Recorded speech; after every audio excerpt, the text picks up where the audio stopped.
Hello, আসসালামু আলাইকুম। আমি নুসরাত জাহান্ডিয়া। কেমন আছেন আপনারা? আলহামদুলিল্লাহ আমরা ভালো আছি। চলে এসেছি প্রতিদিনের ব্লগ নিয়ে। আজকে আমি চলে আসছি সবজি দিয়ে মুরগির মাংস। আসুন দেখাই, শেয়ার করি কিভাবে আমি সবজি দিয়ে মুরগির মাংসটা রান্না করি। তো কড়াই বসিয়ে দিয়েছি, কড়াইতে দিয়ে দিচ্ছি তেল, দিয়ে দিচ্ছি মেথি, গরম মশলা, লং, এলাচ আর দারচিনি, তেজপাতা। এর মধ্যে দিয়ে দিচ্ছি পেঁয়াজ।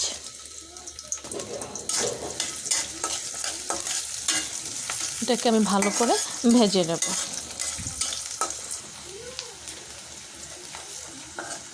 পেঁয়াজ ভাজা হয়ে গেছে, দিয়ে দিচ্ছি লবণ, হলুদের গুঁড়ি,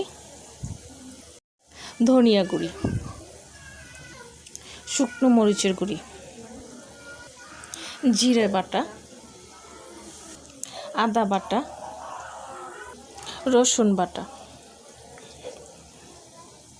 মশলা কষানোর জন্য দিয়ে দিচ্ছি পানি।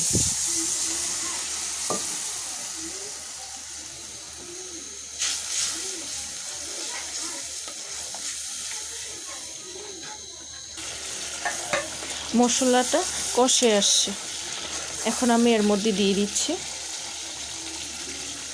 মুরগির মাংস। মুরগির মাংসটা দেওয়া হয়ে গেছে।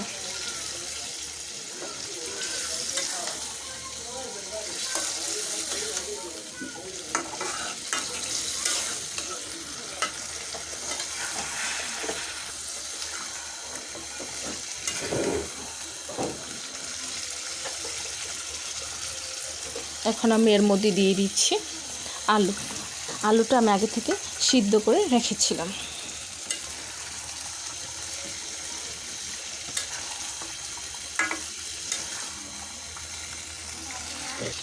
দিয়ে দিচ্ছি ফুলকপি।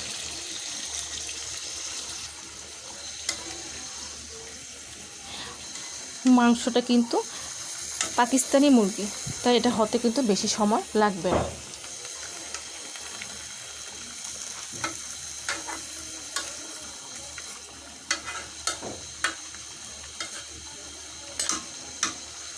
এখন আমি এর মধ্যে দিয়ে দিচ্ছি আগে থেকে সিদ্ধ করে রাখা বাঁধাকপি।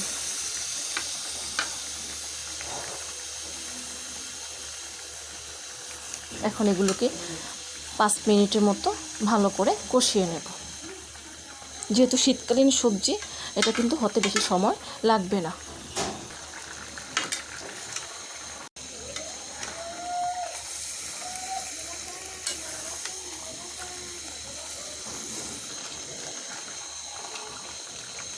যেহেতু এটা পাকিস্তানি মুরগি, আর আগে থেকে সিদ্ধ করা ফুলকপি আর আলু, তো এটা বেশি সময় লাগবে না। কষে আসছে, আর বেশি কষাতে গেলে কিন্তু একদম সব গলে যাবে। তো এর মধ্যে আমি দিয়ে দিচ্ছি ঝোলটা দেওয়া হয়ে গেছে।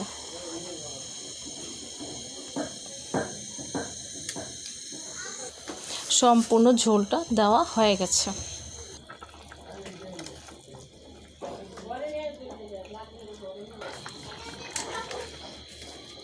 ঝোলটা কিন্তু আর একটু শুকিয়ে নেব। এটা কিন্তু এখনও হয় নাই, আর একটু সময় লাগবে হতে। একেবারে হয়ে গেছে। এখন আমি এটাকে নামিয়ে ফেলবো। একটু ঝোল আছে, ঝোলটাও কিন্তু ঠান্ডা হওয়ার পর শুকিয়ে যাবে। তৈরি হয়ে গেছে শীতকালীন সবজি দিয়ে মুরগির মাংস রান্না। বাঁধাকপি, ফুলকপি, আলু, চাইলে এখানে গাজরটাও দিতে পারেন।